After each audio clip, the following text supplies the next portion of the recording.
Este programa es auspiciado por la Organización de los Estados Iberoamericanos para la Educación, la Ciencia y la Cultura y declarado de interés por la Agencia Nacional de Seguridad Vial. Hola, ¿qué tal? Bienvenidos a 2 Segundos, gracias por estar ahí.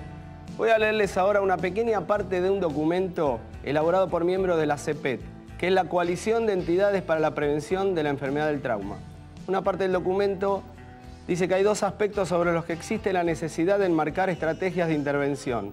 Estos son el reconocimiento del trauma como enfermedad y, consecuentemente, la necesidad de no utilizar el término accidente para denominar a los hechos como las colisiones de transporte. En otro párrafo también dice el informe que el trauma constituye una enfermedad, la enfermedad trauma. La enfermedad en Argentina se convirtió en una endemia debido a que todos los años fallecen en nuestro país más de 7.500 personas en colisiones vehiculares. Por otro lado, en el informe también dice datos de la Organización Mundial de la Salud, un informe publicado en 2004, donde la OMS informa que las colisiones en vía de tránsito son la segunda de las principales causas de muerte a nivel mundial entre jóvenes de 5 a 29 años y tercera en la población de 30 a 44. Y dejan cada año, escuchen bien, 1.200.000 muertos y hasta 50 millones de personas heridas y discapacitadas. De estos temas y números que asustan, pero que hay que saber para informarse y para hacer planes de estrategias para prevenir, hoy vamos a contar con el doctor Jorge Neira, que es uno de los hacedores del documento, que es el presidente de la Sociedad Argentina de Medicina y Cirugía del Trauma y jefe de unidad de cuidados intensivos de Sanatorio de la Trinidad. Después de la apertura, estamos con el doctor Jorge Neira.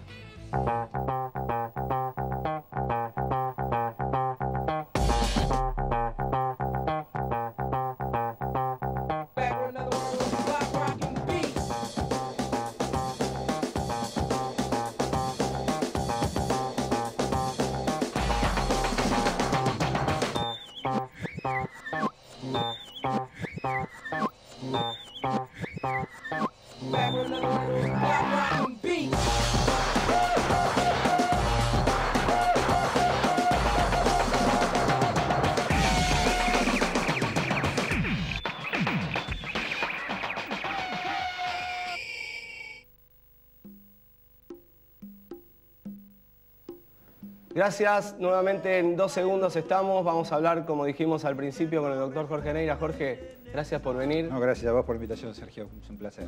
Bueno, me alegro. ¿Qué es la enfermedad trauma? Bueno, es una buena pregunta, ¿no? El trauma, te voy a decir cómo es la definición del trauma. El trauma es el daño intencional o no intencional que se produce al cuerpo humano cuando se expone a cualquier fuente de energía. La energía puede ser mecánica, como las colisiones o como cualquier caída, digamos. Puede ser química, cualquier sustancia química, térmica, el calor, eléctrico o radiante. Eléctrica, lo clásico de la electrocución, y radiante, cualquier forma de radiación. La radiación es, digamos, la más común, la radiación solar, pero hay radiaciones que son ionizantes y son perjudiciales para el organismo. O la ausencia del calor y el oxígeno.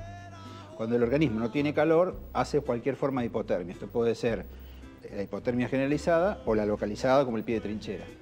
O el oxígeno, que es cualquier caso de asfixia. Cualquier caso de asfixia puede ser inhalación de humo, un incendio, digamos, donde se produce liberación de gases tóxicos. Todo esto constituye las causas que generan el trauma. Daño intencional o no intencional. Entonces, lo intencional tiene que ver con la intención de provocar el daño, que puede ser hacia terceros o hacia uno mismo. Sí. Entonces, toda la violencia es daño intencional. Todo lo que no es violencia es lo que se considera daño no intencional. A esto es lo que se lo conoce vulgarmente como el daño accidental. En nuestro país, 50% de las causas de muerte por trauma son debidas a violencia y el otro 50% a causas no intencionales.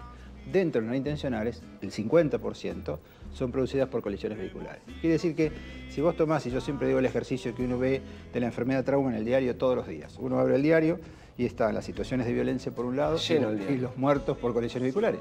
Y esto es tan así que la gente se acostumbra, digamos, a leer que todos los días pasa alguna de las dos cosas y entonces empieza como a darse cuenta que es una cosa que está alrededor de él. Y nosotros insistimos mucho que toda la enfermedad trauma es previsible y prevenible. Y por lo tanto no es accidental, es decir, que si uno tiene estrategias de intervención destinadas a cada una de estas cosas, uno puede lograr la disminución de la morbilidad y la mortalidad, que como vos comentaste, solamente con el 25% de los muertos que son por colisiones vehiculares, en el mundo es 1.200.000. No, es terrible. Pero en el mundo hay 6 millones de muertos por trauma.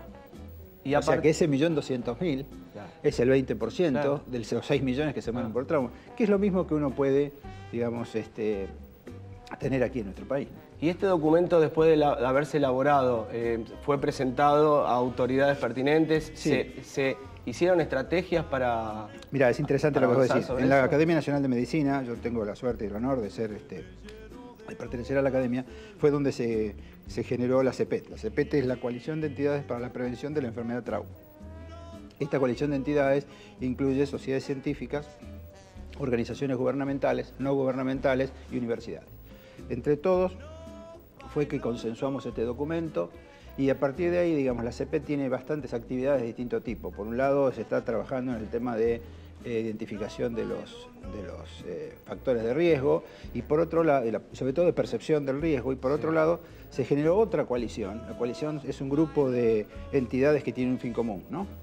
Y se hizo otra coalición, que es una coalición que se llama CICATED, son nombres que para nosotros significan mucho, pero por ahí para la comunidad no, que tiene que ver con la categorización de centros de recepción de pacientes traumatizados. Estamos trabajando en el tema de la categorización de centros. Probablemente la CICATED de este año, eso fue el año pasado y se va a presentar el documento en abril. Probablemente este año, a partir de marzo, abril, vamos a comenzar sobre todo el tema prehospitalario. Eso es lo que hablamos, quiero decir, fuera de cámara estábamos hablando un poquito de la necesidad que hay de que los hospitales tengan un sector directamente para trabajar gente con trauma, ¿no? Este documento, digamos, lo que muestra es qué es lo que tiene que tener el hospital para categorizarse como centro y todos los requerimientos que tienen que ver, no solamente con el recurso tecnológico, sino fundamentalmente con el recurso humano, la capacitación continua en servicio, el control de los datos. Es decir, la base de este sistema es tener un registro de datos, que es una de las deficiencias que estamos tratando de complementar para que no existan, porque si vos tenés datos adecuados, vos haces estrategias adecuadas. Tal cual. Las estrategias no son todas iguales en todas partes. Si una estrategia que puede ser útil en un lugar es distinta en otro porque tiene otra problemática. Claro. Y si no tenemos los datos adecuados, me parece que lo que hacemos es hacer estrategias, digamos, sui generis, ¿no? Parches. Vamos a ir una nota en la clínica Serín de la Plata con un chico que tuvo la desgracia de tener un siniestro vial y con la doctora.